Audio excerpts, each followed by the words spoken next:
Hello friends, मैं सोनिया स्वागत करती हूँ आपका अपने YouTube channel SL magic tricks में। राधे राधे, जय श्री कृष्णा। आप सब कैसे हैं? आई होप आप सब अच्छे होंगे।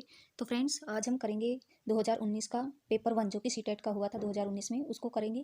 मैंने जो 2018 के पेपर 1 और पेपर 2 दोनों को करवा दिया है। अगर आपने वीडियो नहीं देखी है तो आप चैनल पर विजिट करके देख सकते हैं। मैंने सीटेट के नाम से प्लेलिस्ट बना दी है, सीटेट प्रीवियस ईयर पेपर के नाम से प्लेलिस्ट है, आप वहाँ से जाकर देख सकते हैं। तो चलिए आज यहाँ से करते हैं।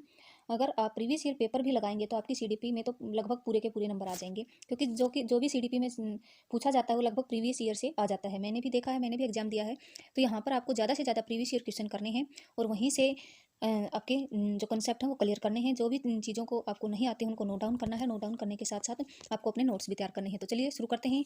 इसमें फर्स्ट क्वेश्चन है, the most critical periods of acquisition and development of a language is. तो यहाँ पे पूछा गया कि भाषा अर्जन एवं विकास के लिए सर्वाधिक संवेदनशील अवधि कौन सी है। तो सर्वाधिक संवेदनशील अवधि जिसमें बच्चा भाषा को ग्रहण करता है या फिर भाषा सीखता है, वो पूछा कि वो टाइम पीरियड कौन सा है, क्रिटिकल है, जिसमें हम जो भी लैंग्वेज सिखाएंगे बच्चे को वो अपने आप जो पर्यावरण है उसे सीख लेगा। तो ये कौन सा पीरियड रहेगा? जन्म पूर्व अवधि, सेकंड है प्रारंभिक बाल्यावस्था, मध्य बाल्यावस्था या किशोरावस्था। तो इसमें जो राइट आंसर हो जाएगा हमारा, जो चाइल्डहुड है वो हमारा आंसर हो जाएगा। हमें पता है जो चाइल्डहुड भी 2 टाइप के होते हैं। जो चाइल्डहुड एज है उसको भी 2 भागों में बांटा गया है, एक प्रारंभिक बाल्यावस्था, दूसरी है मध्य बाल या उत्तर या मध्य बाल्यावस्था। जो प्रारंभिक बाल्यावस्था है जिसमें बच्चा भाषा को सीख लेता है। वैसे माना जाता है कि 4 साल के बच्चे को हम जो वो अपनी भाषा का अच्छे से उसको नॉलेज हो जाती है। तो प्रारंभिक बाल्यावस्था इसका राइट आंसर होगा, अर्ली चाइल्डहुड। ये क्वेश्चन कई बार आ गया है, आपको नोट डाउन करना है। भाषा अर्जन विकास के लिए जो सर्वाधिक संवेदनशील अवधि रहेगी अर्ली चाइल्डहुड रहेगी। नेक्स्ट क्वेश्चन है, निम्नलिखित में से कौन सी लॉरेंस कोलबर्ग के द्वारा प्रस्तावित नैतिक विकास की एक अवस्था है।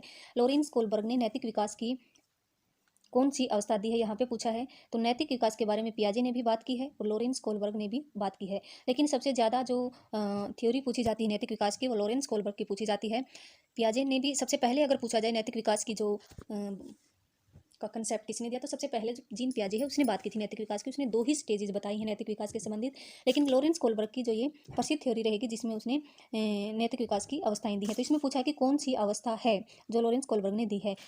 जो लेटेंसी स्टेज है वो रहेगी जो हमारा मनोविश्लेषणात्मक सिद्धांत है, जो कि फ्रायड ने दिया है। फ्रायड के द्वारा दिया गया मनोविश्लेषणात्मक सिद्धांत की ये अवस्था रहेगी लेटेंसी स्टेज।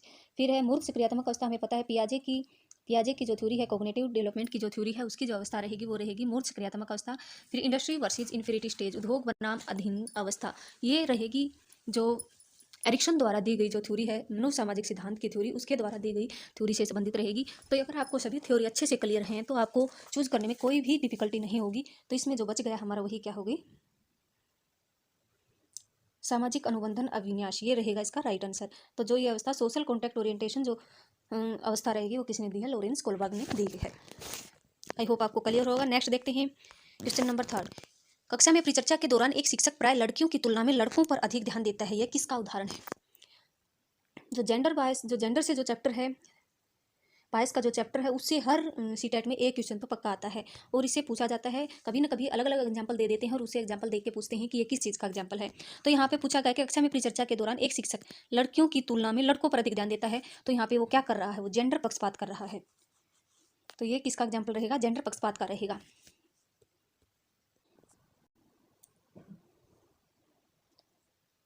तो आई होप आपको क्लियर होगा। नेक्स्ट देखते हैं, अगर हम एक ही जो जेंडर की तरफ ज़्यादा झुका, मतलब एक ही जेंडर की ज़्यादा बात की जाए, इक्वल न माना जाए दोनों जेंडरों में से, तो वो क्या होगा, जेंडर पक्षपात का एग्जाम्पल होगा। तो ये जेंडर पक्षपात का है, इसमें लड़के पर ज़्यादा ध्यान दिया जा रहा है लड़कियों की बजाय। तो नेक्स्ट है, बच्चों में जेंडर रूढ़िवादिता जेंडर भूमिका अनुरूपता को कम करने के लिए निम्नलिखित में से कौन सी पद्धति प्रभावशाली है। अब जो रूढ़िबद्धता है, जो रूढ़िवादिता है, वो क्या होता है कि रूढ़िवादिता वो है कि ये जो हमारे समाज ने बना दिया है, जैसे कि लड़के के अलग काम है, लड़कियों के अलग काम है। जैसे कि लड़का रोता कम है, अगर वह रोने लग जाए तो बोला जाता है कि क्यों लड़कियों की तरह रो रही हो। तो ये क्या है, ये जेंडर रूढ़िबद्धता है और जिसको स्टीरियोटाइप बोलते हैं। तो इसमें पूछा गया है कि निम्नलिखित में से कौन सी पद्धति प्रभावशाली रहेगी कि हमें उनकी जेंडर रूढ़िवादिता और जेंडर भूमिका अनुरूपता को कम करने के लिए जो टीचर के, तो कौन सी पद्धति टीचर के जो प्ले करेगा क्लासरूम में वो कौन सी इफेक्टिव रहेगी, ये पूछा गया इसमें। स्टीरियोटाइपिंग, तो यहाँ पर अगर आपको इंग्लिश में समझ में नहीं, हिंदी में समझ में नहीं आती है जो भी टर्म, तो आप उसको इंग्लिश में देख सकते हैं। स्टीरियोटाइप मैंने बताया था अभी कि जैसे समाज ने लड़के और लड़कियों के अलग अलग नियम बना रखे हैं। तो जो वो ऐसे बोला जाता है कि जो लड़कियां हैं वो झाड़ू पोछा करती हैं, लड़के नहीं करते हैं। अगर लड़कियां थोड़ी ज़्यादा रोती हैं, लड़के नहीं रोते हैं, अगर लड़के रोने लग जाते हैं तो बोलते हैं क्यों लड़कियों की तरह रो रहे हो। तो ये सब क्या है, ये स्टीरियोटाइप का एग्जाम्पल है कि लड़के रोते नहीं है तो उसकी दादी बोलती है कि लड़का रोता नहीं, लड़का रोने लग जाता है तो उसकी दादी बोलती है क्यों लड़कियों की तरह रो रहा है। तो ये क्या है, स्टीरियोटाइप का एग्जाम्पल है।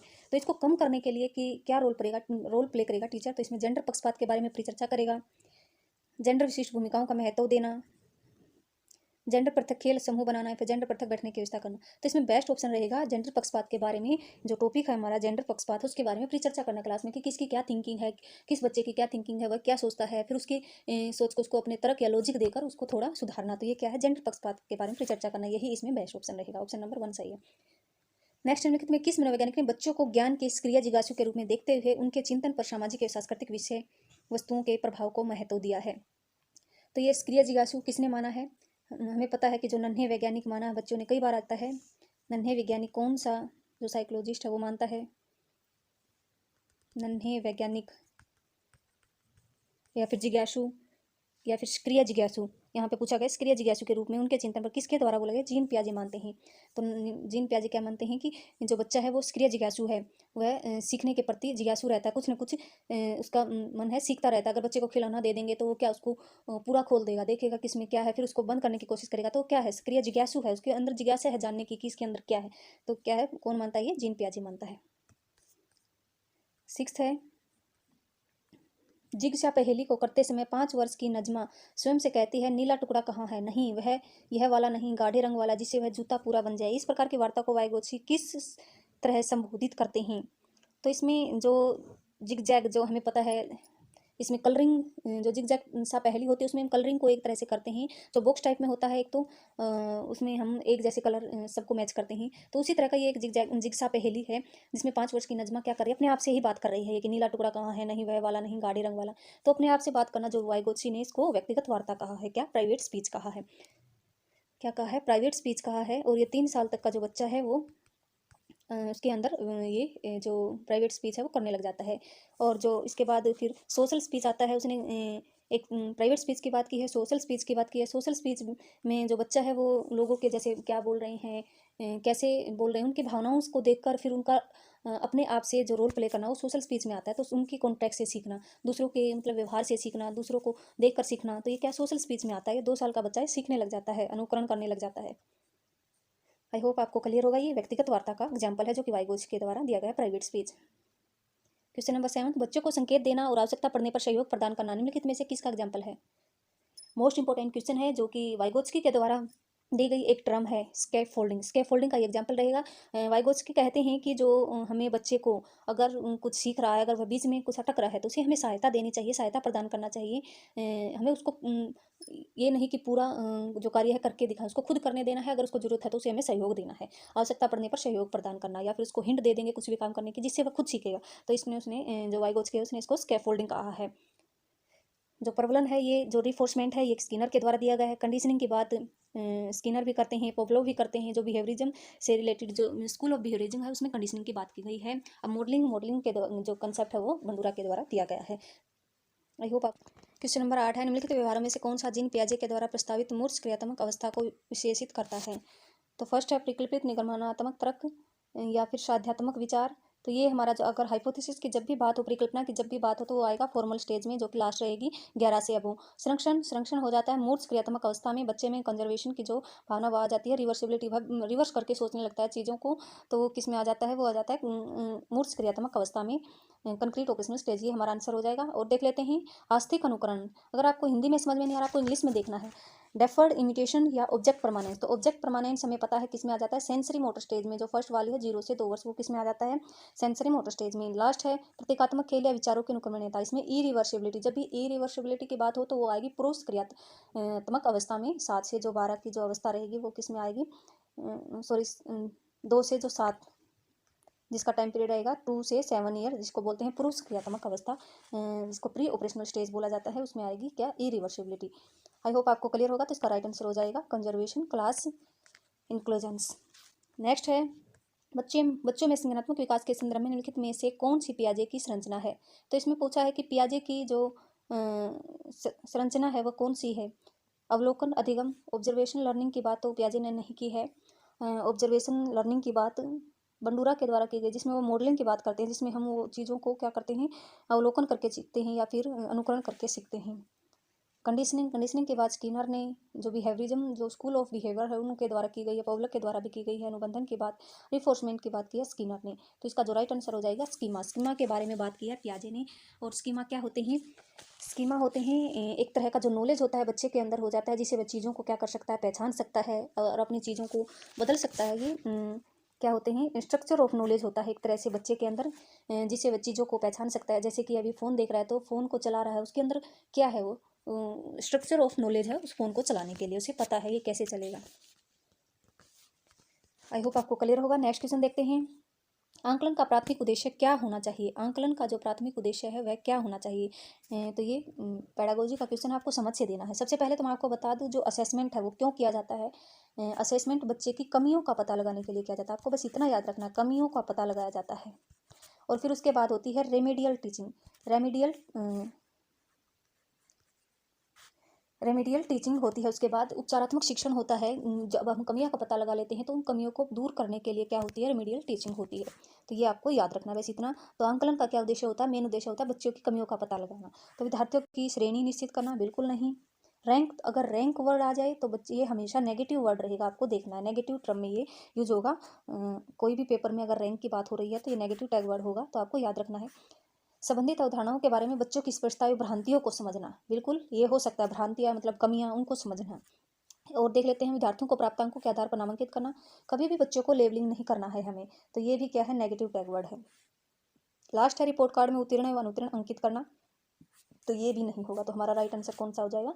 सेकंड हो जाएगा। जब भी असेसमेंट की बात हो तो आपको बस इतना याद रखना है कि असेसमेंट में हम बच्चों की कमियों को देखते हैं कि बच्चा कहाँ कमजोर है, क्या नहीं सीख पा रहा, फिर उसके बाद हम रेमेडियल टीचिंग करते हैं उसको सुधारने के लिए।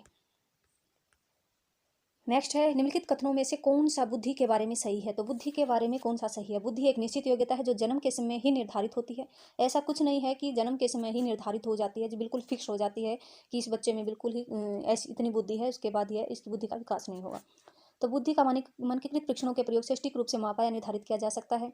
एक्यूरेटली मेजर्स, ऐसा कुछ नहीं है कि हम बिल्कुल एक्यूरेटली माप सकते हैं कि बच्चे का बुद्धि मानकीकृत परीक्षणों के द्वारा। हम उसके द्वारा सिर्फ क्या कर सकते हैं, अनुमान लगा सकते हैं, एक्यूरेटली बिल्कुल नहीं मेजर की जा सकती। नेक्स्ट है, intelligence is a unitary factor and a single traits. तो इसमें पूछा कि बुद्धि एकात्मक कारक है। ये सिर्फ बीने ने कहा है कि क्या वन फैक्टर थ्योरी किसने दी है? बीने ने दी है। तो ये वैसे स्पेशली हम जर्नल में इसको ऐसे नहीं ले सकते। अगर बीने की बात हो रही है तो हम इसको ले सकते थे। बुद्धि बहुआयामी है तथा जटिल योग्यताओं का एक समूह है, बिल्कुल फोर्थ हमारा राइट हो जाएगा। अगर जर्नल की बात की जाए तो बुद्धि क्या बहुआयामी है, मल्टी डायमेंशनल है और जटिल योग्यताओं का एक समूह है। तो ऑप्शन नंबर 4 सही हो जाएगा हमारा। 12 क्वेश्चन है, रूही हमेशा समस्या के एकाधिक समाधानों के बारे में सोचती है, इनमें से काफ़ी समाधान मौलिक होते हैं, रूही किन गुणों का प्रदर्शन कर रही है? तो ये एकाधिक संसाधनों, हमें जो है शब्दों को पकड़ना है। रूही हमेशा समस्या के एक से अधिक समाधानों के बारे में सोचती है। तो जब बच्चा किसी भी समस्या के एक से अधिक समाधानों के बारे में सोचे तो वो क्रिएटिव माइंड का होता है, तो उसको हम क्या बोलते हैं, क्रिएटिव थिंकर बोलते हैं। और कन्वर्जेंट थिंकर कम सोच पाता है, वह सिर्फ 2 या 3 पहलू के बारे में सोचेगा और उनमें से ही चुनेगा। लेकिन जो क्रिएटिव थिंकर होगा वो बहुत सारे विकल्पों के बारे में सोचेगा और उनमें से बहुत एक बेस्ट विकल्प को चूज करेगा। नेक्स्ट है, शिक्षण अधिगम प्रक्रिया में वंचित समूह से संबंधित विद्यार्थियों के द्वारा सहभागिता कम होने की स्थिति में एक शिक्षक को क्या करना चाहिए? अगर टीचिंग लर्निंग प्रोसेस में जो बच्चे हैं जो वंचित समूह से हैं, जो कि डिप्राइव ग्रुप से हैं, अगर वे भाग कम ले रहे हैं, सहभागिता उनकी कम है, तो शिक्षक को क्या करना चाहिए? बच्चों को विद्यालय छोड़ने के लिए कहना चाहिए? ऐसा तो बिल्कुल नहीं होगा।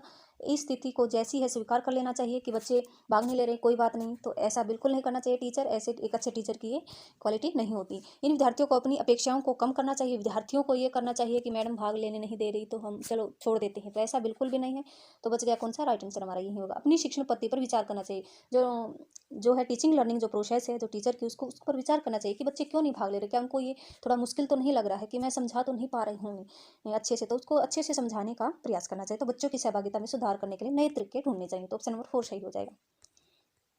14 है, एक समावेशी कक्षा में एक शिक्षक को विशिष्ट शैक्षिक योजनाओं को, एक जो इंक्लूसिव क्लासरूम है उसके अंदर जो शिक्षक है उसको क्या करना चाहिए, विशिष्ट जो इंडिविजुअल एजुकेशन प्रोग्राम है आईईपी, तो उसको क्या करना चाहिए, तैयार नहीं करना चाहिए या कभी कभी तैयार करना चाहिए, सक्रिय रूप से तैयार करना चाहिए, तैयार करने के लिए प्रोत्साहित करना चाहिए। तो इंडिविजुअल जो एजुकेशन प्रोग्राम हैं वह बच्चे को ध्यान में रखकर बनाए जाते हैं, चाइल्ड सेंटर्ड होते हैं, प्रगतिशील शिक्षा पर जो आधारित होते हैं और ये बच्चे को ध्यान में रखकर बनाए जाते हैं। तो ये बच्चे के लिए है, तो ये हमें सक्रिय रूप से तैयार करना चाहिए। क्या करना चाहिए? टीचर को सक्रिय रूप से तैयार करना चाहिए। 15 है पठन पठन वैफल्य। आपको अगर हिंदी में समझने में मुश्किल है तो आप इंग्लिश में देख सकते हैं, साइड में इंग्लिश में होता है एग्जाम में, लेकिन आपको टर्म समझ में आनी चाहिए। पहले आप दोनों तरफ देख सकते हैं। डिसलेक्सिया, आप डिसलेक्सिया देखते ही समझ गए होंगे क्या ये पठन विकार है। तो प्राथमिक लक्षण क्या है? बच्चों के प्राथमिक लक्षण क्या होंगे? न्यून अवधान विकार, अटेंशन डिफिसिट डिसऑर्डर, कि बच्चा ध्यान नहीं दे पा रहा, उसका मन इधर उधर भाग रहा, तो क्या ADHD जो बच्चा होता है उसके ये लक्षण रहेगा। Divergent thinking fluency in reading, अपसारी चिंतन, पढ़ने में धारा प्रवाह, ये तो बिल्कुल नहीं है। अपसारी चिंतन वाला बच्चा तो वैसे ही क्रिएटिव होता है। ऐसा नहीं है कि जिसमें डिसलेक्सिया वो क्रिएटिव नहीं हो, क्रिएटिव हो सकता है, लेकिन इसमें पूछा है कि लक्षण क्या है उसका, तो धारा प्रवाह, पढ़ने की क्षमता। तो इनएबिलिटी टू रीड फ्लुएंटली, वह धारा प्रवाह से पढ़ नहीं सकता, कुछ वर्ड में वह अटकता है, जैसे श्या को वो वाज पढ़ता है, डॉग को क्या पढ़ता है बच्चा, डॉग को गोड पढ़ेगा, डॉग को वह गोड पढ़ता है। तो ये क्या है? ये पठन विकार है। तो बच्चे में क्या है? ये पठन विकार है, वो धारा प्रवाह से पढ़ नहीं सकता, कुछ कुछ वर्ड में अटकता है, वह उनको गलत बोलता है। नेक्स्ट है शिक्षा का अधिकार अधिनियम 2009 में उल्लेख की गई समावेशी शिक्षा की अवधारणा निम्नलिखित में किस पर आधारित है? तो जो राइट टू एजुकेशन की बात है, जो एक्ट है जो 2009, उसमें पूछा है कि समावेशी शिक्षा की अवधारणा किस पर आधारित है? व्यवहारवादी सिद्धांत पर, अशक्त बच्चों के प्रति एक सहानुभूति अभिव्यक्ति पर, या अधिकार आधारित मानवतावादी प्रक्षेपा पर, या मुख्यतः विषय की शिक्षा उपलब्ध करा करके अशक्त बच्चों को मुख्य धारा में शामिल करने पर। तो इसका जो राइट आंसर होगा 4 होगा। तो इसमें जो मुख्यतः विषय शिक्षा उपलब्ध करा के अशक्त बच्चे हैं जो, उनको हमें मुख्य धारा से जोड़ना है। अगर कोई बच्चा कुछ काम कर रहा है बाहर, तो RTE एक्ट ये बिल्कुल नहीं बोलता कि हमें उसे पढ़ने के लिए, अगर वह 5th क्लास में होने के योग्य है तो हमें उसे 5th क्लास में ही करना है, चाहे उसको कुछ नहीं आता, उसको अलग से हमें क्या देना है, फिर क्लास देनी है, उसे स्पेशल ध्यान देना है। तो ये क्या है? ये किसने कहा? ये RTE एक्ट कहता है कि हमें उसे मुख्य धारा से में शामिल करना है। नेक्स्ट है संरचनावादी ढांचे में अधिगम प्राथमिक रूप से, संरचनावादी ढांचे में जो अधिगम है प्राथमिक रूप से क्या है? यंत्रवत याद करने पर आधारित है, प्रबलन पर आधारित है। जो NCF 2005 है वह भी किस पर बेस्ड है? वह भी संरचनावाद पर बेस है, जो कि जीन पियाजे और वाइगोत्स्की मानते हैं। जीन पियाजे और वाइगोत्स्की भी बच्चे को क्या मानते हैं? क्रिएटिव मानते हैं, जिज्ञासु मानते हैं। तो वो भी क्या है? बच्चे को संरचनावाद से वे जुड़े हुए हैं। तो इसमें बोला है कि अधिगम प्राथमिक रूप से यंत्रवत याद कराने पर आधारित होता है संरचनावाद में, प्रबलन पर केंद्रित होता है, अनुबंधन द्वारा अर्जित होता है, अवबोधन की प्रक्रिया पर केंद्रित होता है।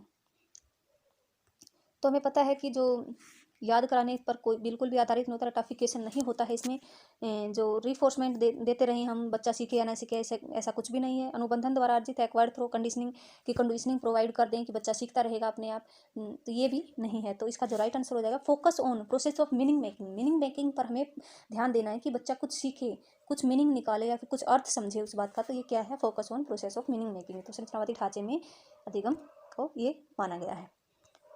18 है अनेक घटनाओं के बारे में बच्चों के द्वारा बनाए गए सहजानुभूत सिद्धांतों के संदर्भ में एक शिक्षिका को क्या करना चाहिए?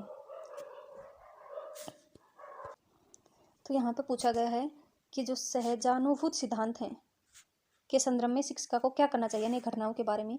तो फर्स्ट हमारा बच्चों के इन सिद्धांतों को अनदेखा करना चाहिए। तो अनदेखा तो कुछ भी नहीं करेगा टीचर, चाहे कुछ भी हो, तो ये तो नेगेटिव में जाएगा।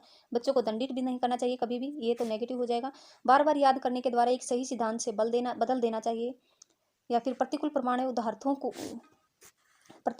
और उदाहरणों को प्रस्तुत करके बच्चों को इन सिद्धांतों को चुनौती देनी चाहिए। तो बिल्कुल सही है, ये 4th हमारा सही हो जाएगा कि जो बच्चा है उसने ये मान लिया है कि वह, जैसे कि आप जो नैवी थ्योरी होती है कि जो बच्चा है, बच्चे ने कुछ गलत सीख लिया है बचपन से, और वह मानता है कि यही सही है, लेकिन हम जो टीचर है उसको क्या करना चाहिए? उसके लिए हमें प्रतिकूल प्रमाण देने चाहिए, या फिर उदाहरणों को प्रस्तुत करके बच्चों को इन सिद्धांतों की चुनौती देनी चाहिए। जैसे कि बच्चा मानता है कि हम बचपन में देखते हैं कि बच्चे बोलते हैं कि पेड़ चल रहे हैं, अगर यात्रा करते हैं तो पेड़ चल रहे हैं, तो बच्चे के दिमाग में वही बैठ गया कि पेड़ चलते हैं। तो लेकिन जो टीचर है उसको यह समझाना चाहिए, क्या करके, कुछ एग्जाम्पल देके, कुछ उदाहरण प्रस्तुत करके, अपने लॉजिक देकर, तर्क देकर बच्चे को ये समझाना चाहिए, इस सिद्धांत को चुनौती देनी चाहिए। तो ये हमारा 4th हो जाए, ताकि वह सही ज्ञान अर्जित कर सकें। नेक्स्ट है छात्र केंद्रित शिक्षा शास्त्र की क्या विशेषता है? छात्र केंद्रित शिक्षा शास्त्र जो चाइल्ड सेंटर पेडागोजी है वो क्या प्रमोट करती है? केवल पाठ्यपुस्तकों पर निर्भर होना? बिल्कुल नहीं। बच्चों के अनुभव को प्रमुखता देना, यंत्रवत याद करना, याद करने पर तो हम बिल्कुल भी नहीं चाहेंगे, चाहे किसी की भी बात हो, तो हमेशा हमें बच्चे को ध्यान में रखना है और समझने पर ध्यान देना है, मीनिंग फोकस करना है मीनिंग मेकिंग पर। योग्यता के आधार पर विद्यार्थियों को नामांकित करना, लेबलिंग की तो कभी बात ही नहीं होगी, मैंने ऊपर बताया था आपको, तो ऑप्शन हमारा सेकंड हो जाएगा, बच्चों को अनुभव को प्रमुखता देना। 20 है संवेग और संज्ञान एक दूसरे से डैश हैं। तो संवेग और संज्ञान, ये मैंने प्रीवियस जो पेपर करवाया था उसमें भी आया, संवेग और संज्ञान। अगर जोजोग की बात की जाए, जोजोग के अगर पूछा जाए संवेग और संज्ञान, तो वे क्या होंगे, वे क्या होंगे, डिपेंडेंट होंगे, इंडिपेंडेंट होंगे, स्वतंत्र होंगे। लेकिन अगर जोजोग ना आए, तो अगर क्वेश्चन ऐसे आए संवेग और संज्ञान क्या, तो वे क्या होंगे, इंटर रिलेटेड होंगे। हमेशा हमारा जो दिमाग और दिल है वो हमेशा क्या होता है, इंटर रिलेटेड होगा। तो ये वही है संवेग और संज्ञान। तो संवेग और संज्ञान भी क्या होंगे, इंटर रिलेटेड होंगे। अगर जैसे हमारा दिल टूटा हुआ है तो हमारा दिमाग भी काम नहीं करता, तो ये जर्नल में ऐसे ही जाएगा, क्या होगा, ये इंटर रिलेटेड होगा, इसका आंसर आ जाएगा सन्निहित होंगे।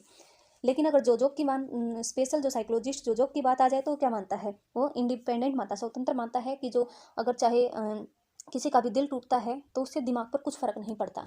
तो ये जोजोग का मानना है। लेकिन अगर वैसे नॉर्मल पूछा जाए तो इसका आंसर हो जाएगा इंटर रिलेटेड, सन्निहित। 21 है संरचनावादी सिद्धांतों के अनुसार अधिगम के बारे में निम्नलिखित कथनों में से कौन सा सही है। तो संरचनावादी सिद्धांतों में तो हमें पता है जो संरचनावादी हैं वो कौन कौन रहेंगे, वाइगोत्स्की है, पियाजे हैं, इन्होंने संरचनावाद की बात की है। तो इसमें पूछा है कि अनुसार अधिगम में निम्नलिखित कथनों में से कौन सा सही है। अधिगम पुनरुत्पादन एवं समरण की प्रक्रिया है, learning is process of reproduction and recall, या फिर अधिगम यंत्रवत याद करने की तो बात ही नहीं होगी। अधिगम आवर्तीय संबंध के द्वारा व्यवहारों का अनुबंधन है, learning is a conditioning of behaviours by repetitive association, बार बार रिपीट करके याद करने की क्या है, ये प्रोसेस है, या ऐसा कुछ है, तो बिल्कुल भी नहीं। ये जरूरी नहीं है कि हम बार बार रिवाइज करें, चीज़ों को याद करें, हमें तो चीज़ों को क्या करना है, समझना है। अधिगम सक्रिय विनोजन के द्वारा ज्ञान एवं संरचना की प्रक्रिया, बिल्कुल राइट आंसर ये हो जाएगा। Learning is a process of construction of knowledge by active engagement, सक्रिय विभाजन के द्वारा या विनियोजन के द्वारा बच्चे को इसमें क्या करना है, सीखना है, कि उसको अर्थपूर्ण सीखना है, और ये भी नहीं कि हम रटाफिकेशन कर रहे हैं। तो ऑप्शन नंबर 4 हमारा हो जाएगा। 22 है विद्यार्थियों को स्पष्ट उदाहरण एवं गैर उदाहरण देने का क्या परिणाम है। एक तो हम बिल्कुल एग्जाम्पल दे देते हैं हमें किसी चीज़ को समझाने के लिए, एक हम संकेत देते हैं या फिर कुछ हिंट देते हैं, तो वो क्या होता है, वो गैर उदाहरण होता है, नॉन एग्जाम्पल होता है। एक बिल्कुल एग्जाम्पल दे दिया किसी चीज़ को समझाने के लिए, तो ये क्या, इसका परिणाम क्या होता है, बच्चे क्या करते हैं इसके द्वारा। अवधारणात्मक परिवर्तनों को प्रोत्साहित करने के लिए एक प्रभावशाली तरीका है, बिल्कुल हो सकता है। नेक्स्ट ऑप्शन देखते हैं, यह विद्यार्थियों के दिमाग में भ्रांतियाँ उत्पन्न करता है। ऐसा तो बिल्कुल नहीं है कि हम किसी चीज़ का एग्जाम्पल दे रहे हैं समझाने के लिए, उससे बच्चे के मन में क्या कन्फ्यूजन होगा, ऐसा तो कुछ नहीं है। वह यह अवधारणाओं की समझ में अभाव पैदा करता है, ऐसा भी बिल्कुल नहीं है। ये यह अवधारणात्मक समझ के बजाय कार्यविधि प्रक्रियात्मक ज्ञान पर ध्यान केंद्रित करता है। तो ये बोला गया है कि यह जो नॉलेज, जो कॉन्सेप्चुअल अंडरस्टैंडिंग है, उसकी बजाय है प्रोसीजरल जो प्रक्रिया है जो कि नॉलेज की, उसके ऊपर ध्यान केंद्रित करता है। ऐसा कुछ नहीं है। तो ये इसका जो राइट आंसर हो जाएगा हमारा, अवधारणात्मक परिवर्तनों को प्रोत्साहित करने के लिए एक प्रभावशाली तरीका है। Is a effective way to encourage conceptual change. तो अवधारणाओं को हम परिवर्तन कर सकते हैं एग्जाम्पल दे के। अब जैसे मैंने ऊपर एग्जाम्पल दिया था आपको कि बच्चे ने बचपन से देखा है यात्रा करते समय कि पेड़ जैसे यात्रा करते हैं हम पेड़ चल रहे हैं, उसके दिमाग में वही हो गया कि पेड़ चलते हैं। तो ये क्या, हम उसकी अवधारणा है, उसके मन में एक कंसेप्ट बन गया है, और इसको हम एग्जाम्पल देकर चेंज कर सकते हैं। तो ये वही है। तो ऑप्शन नंबर 1 सही हो जाएगा हमारी, एक बेस्ट तरीका है एग्जाम्पल और नॉन एग्जाम्पल का। 23 है बच्चों को अधिगम गतिविधियों में भागीदारी करने के लिए लगातार पुरस्कार देना व दंड का प्रयोग करने से क्या प्रभाव पड़ता है। तो इससे बच्चे पर क्या प्रभाव पड़ेगा, भारी अभिप्रेरणा कम होती है, आंतरिक अभिप्रेरणा बढ़ती है। यह बच्चों को प्रदर्शन आधारित लक्षणों के बजाय निपुणता पर ध्यान देने के लिए प्रोत्साहित करेगा, या अधिगम में बच्चों की स्वाभाविक अभिरुचि जिज्ञासा कम करेगा। सबसे पहले तो पुरस्कार देना गतिविधियों में भागीदारी के लिए, जैसे कि बच्चे ने किसी ने अच्छा परफॉर्म किया तो उसको हम पुरस्कार दे देंगे, अगर किसी ने अच्छा परफॉर्म नहीं किया, खराब परफॉर्म किया, उसको दंड दे देंगे। तो ये बिल्कुल अच्छा नहीं है। ये जो हमारी लर्निंग ऑफ टीचिंग की जो प्रोसेस है बिल्कुल अच्छी नहीं है। तो ये आपको ध्यान रखना है। इससे क्या होता है, इससे जो बच्चे हैं उनको में सीखने की जो जिज्ञासा है वो कम हो जाती है। तो अधिगम में बच्चों की जो स्वाभाविक अभिरुचि और जिज्ञासा कम हो जाती है। ऑप्शन नंबर 4 सही हो जाएगा। इससे हमें कोई अभिप्रेरणा नहीं मिलती है। तो ये क्या हो जाएगा हमारा 4th आंसर हो जाएगा। नेक्स्ट है, निम्नलिखित में से कौन सी प्रथाएं सार्थक अधिगम को बढ़ावा देती हैं। तो इसमें पूछा है कि जो प्रमोट्स मीनिंगफुल लर्निंग को कौन सी जो हमारी प्रैक्टिसेस हैं वो प्रमोट करती हैं। शारीरिक दंड से तो हमारी जो अधिगम है वो कभी भी मीनिंगफुल लर्निंग नहीं होगी।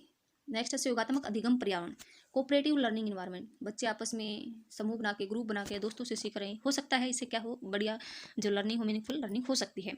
सतत एवं समग्र मूल्यांकन, बार बार हम आंकलन करते हैं उनकी जो एजुकेशनल और नॉन एजुकेशनल जो उनको हम क्या करते हैं, मापते हैं, क्वालिटी को मापते हैं। तो ये क्या स्तर है, समग्र मूल्यांकन और सहयोगात्मक, ये दोनों हो सकते हैं। आगे देखते हैं निरंतर तुलनात्मक मूल्यांकन, बार बार हम कंपेयर करके अध्ययन करते हैं कि ये बच्चा कमजोर है, ये अच्छा है, तो ये तो बिल्कुल नहीं होगा। इससे तो क्या मीनिंगफुल लर्निंग नहीं होगी। तो हमारे कौन सा हो जाएगा, सेकेंड और थर्ड। तो ये सेकेंड इसका आंसर हो जाएगा। नेक्स्ट है, शिक्षक बच्चों की जटिल अवधारणाओं की समझ को किस प्रकार सहज कर सकते हैं। शिक्षक बच्चों की जो जटिल अवधारणाएं हैं उनकी समझ को किस प्रकार सहज कर सकते हैं, व्याख्यान देकर। जो बच्चों के अंदर जो कॉम्प्लेक्स कॉन्सेप्ट बन गए हैं उनको कम करने के लिए क्या हम सिर्फ लेक्चर देंगे, बिल्कुल नहीं। प्रतियोगितात्मक अवसरों की व्यवस्था करके, बाय ऑर्गेनाइजिंग कम्पिटेटिव इवेंट्स, या फिर बाय रिपीटेटिव जो मैकेनिकल ड्रिल, बार बार यांत्रिक अभ्यास के द्वारा, ऐसा भी बिल्कुल नहीं। अन्वेषणीय परिचर्चा के लिए अवसर उपलब्ध कराकर। ऑप्शन नंबर 4 बेस्ट है। ये भी हो सकता है, लेकिन इससे भी बेस्ट कौन सा है, 4 है, ये इसके अंदर ही आ गया। तो क्या करेंगे हम, उनको खोजने के अवसर देंगे, उनके साथ परिचर्चा करेंगे, तो जिससे उनके जो कंसेप्ट है वो क्लियर हो जाए, जो जटिल कंसेप्ट है। 26 है, एक प्राथमिक विद्यालय की अध्यापिका बच्चों को एक प्रभावशाली समस्या समाधानकर्ता बनाने के लिए किस प्रकार से प्रोत्साहित करेगी। तो बच्चों को जो समस्या समाधान करता है, प्रभावशाली बनाना है उनको, प्रभावशाली, ताकि वो बच्चे समस्या का समाधान कर सके, किस प्रकार प्रोत्साहित करेगी, प्रत्येक छोटे कार्य के लिए भौतिक पुरस्कार देकर। ऐसा बिल्कुल नहीं है कि उसे कोई भी काम किया उसे कोई भी, जैसे ज्योमेट्री बॉक्स दे दिया ला के या फिर कुछ और दे दिया, तो ऐसे वो प्रभावशाली समस्या समाधान करता नहीं बना सकते। उनको केवल प्रक्रियात्मक ज्ञान पर बल देकर, केवल बढ़ाते ही तो नेगेटिव हो जाता है हमेशा, मैंने आपको बताया है। गलत उत्तरों को अस्वीकार करके उनके दंडित करके, दंड भी नहीं देना हमें कभी। बच्चों को सहजानुभूत अनुमान लगाने के लिए प्रोत्साहित करके और उसी पर आधारित विचार मंथन करके। राइट ऑप्शन हमारा 4 हो जाएगा। तो बच्चों को हमें आराम से, धैर्य से क्या करना है, अनुमान लगा देना, गैसेज करने देना है, और फिर उनके जो ब्रेन स्टॉर्मिंग है, ब्रेन स्टॉर्मिंग ऑन सेम, तो फिर उसके ऊपर उन्हें विचार मंथन भी करने देना है। तो ये हमारा बेस्ट ऑप्शन हो जाएगा। नेक्स्ट है, 27 निम्नलिखित अवधि में किसमें शारीरिक वृद्धि और विकास तीव्र गति से घटित होता है। ये पूछा है कि किस स्टेज में शारीरिक वृद्धि विकास तीव्र गति से होता है। तो हमेशा जो शैशवावस्था है उसमें जो शारीरिक वृद्धि विकास तीव्र गति से होता है। तो ऑप्शन नंबर 1 सही हो जाएगा। शैशवावस्था में, प्रारंभिक बाल्यावस्था में, और उसके बाद फिर जो किशोरावस्था है उसमें भी फिर बाद में थोड़ा तेजी पकड़ लेता है विकास, लेकिन सबसे ज़्यादा पूछा जाए तो तीव्र जो विकास है, शारीरिक विकास, वो शैशवावस्था में होता है। नेक्स्ट है, निम्नलिखित में से कौन सा विकास का सिद्धांत नहीं है। यहाँ पे पूछा है सिद्धांत नहीं है विकास का। विकास जीवन पर्यंत है, लाइफ लॉन्ग है, बिल्कुल। विकास परिवर्त्य है, विकास को हम मॉडिफाई कर सकते हैं, बिल्कुल हम कुछ हद तक विकास को मॉडिफाई कर सकते हैं पर्यावरण के द्वारा। नेक्स्ट है, विकास आनुवंशिकता और पर्यावरण दोनों का राइट है, ये तो बिल्कुल। विकास सार्वभौमिक है तथा सांस्कृतिक संदर्भ इसे प्रभावित नहीं करते हैं, तो ये हमारा ऑप्शन नंबर 4 हो जाएगा। तो विकास क्या है, सार्वभौमिक है तथा सांस्कृतिक संदर्भ इसे प्रभावित नहीं करते हैं, ये विकास का सिद्धांत नहीं है। नेक्स्ट है, व्यक्तित्व विभिन्नताओं का प्राथमिक कारण क्या है। जो हमारी इंडिविजुअल वेराइटीज़ हैं या डिफरेंस हैं उनका प्राथमिक कारण क्या, लोगों के द्वारा माता पिता से प्राप्त अनुवांशिक, केवल जो लोगों को अपने जो माता पिता से प्राप्त हो जाते हैं जो जीन्स, उन्हीं को माना गया है, उन्हीं को मान सकते हैं व्यक्ति विभिन्नता का कारण। ऐसा बिल्कुल नहीं कि सिर्फ उन्हीं से होगा हमारी जो व्यक्तिगत विभिन्नता। जन्मजात विशेषताएं, पर्यावरणीय प्रभाव, तो ये नहीं है कि हमारे जो पर्यावरण है उससे भी कुछ चीज़ें हमारे अंदर आ जाती है जिससे व्यक्तिगत विभिन्नता हो जाती है। अनुवांशिकता और पर्यावरण के बीच जटिल परस्पर। तो ऑप्शन नंबर 4 बेस्ट है। कुछ चीज़ें हमें अनुवांशिकता से जो हमारी हेरिडिटी है उससे मिलती हैं जिससे हम डिफरेंस दिखाई देते हैं, और कुछ चीज़ें हम पर्यावरण से सीखते हैं जिससे हमारी सोचने की प्रक्रिया, बोलने की प्रक्रिया अन्य लोगों से अलग हो जाती है, जिससे हमारे अंदर क्या आ जाता है, इंडिविजुअल डिफरेंस आ जाता है। लास्ट क्वेश्चन रहेगा इस वीडियो का, निम्नलिखित में से कौन सा द्वितीयक समाजीकरण एजेंसी का उदाहरण है। मैंने ऊपर भी जो प्रीवियस पेपर करवाया था उसमें भी बताया आपको कि हमें सीटेट में सिर्फ 2 ही जो समाजीकरण के जो एजेंसियां वो पूछी जाती हैं, एक प्राथमिक और एक गौण। तो प्राथमिक मैंने बताया कि परिवार आता है, फैमिली आती है, और सेकेंडरी में स्कूल आता है, तो ये आपको ध्यान रखना है। तो प्राथमिक में क्या आएगा, परिवार आएगा, परिवार तो होगा नहीं, परिवार है इसमें भी, पास पड़ोस भी प्राथमिक में ही आ जाता है, लेकिन सबसे बेस्ट चुनना हमें इसमें से विद्यालय, मीडिया, मीडिया भी सेकेंडरी है, मीडिया पास पड़ोस, तो सबसे बेस्ट ऑप्शन होगा हमारा 3rd। तो आपको ऑप्शन के हिसाब से भी जाना है, तो इसमें क्या रहेगा, विद्यालय में पता सेकेंडरी है और मीडिया भी सेकेंडरी है, तो विद्यालय मीडिया इसका राइट आंसर हो जाएगा। तो ये थे कुछ हमारे जो 2019 का जो पेपर है CDP का, मैंने डिस्कशन किया पेपर 1। पेपर 2 को हम कल करेंगे। अगर आपको वीडियो अच्छी लगी हो तो प्लीज़ लाइक करें, चैनल को सब्सक्राइब करें और कमेंट करना ना भूलें, और आप प्लीज़ कमेंट्स करके बताएं कि आपके कितने बन रहे हैं। तो थैंक यू सो मच, मिलते हैं नेक्स्ट।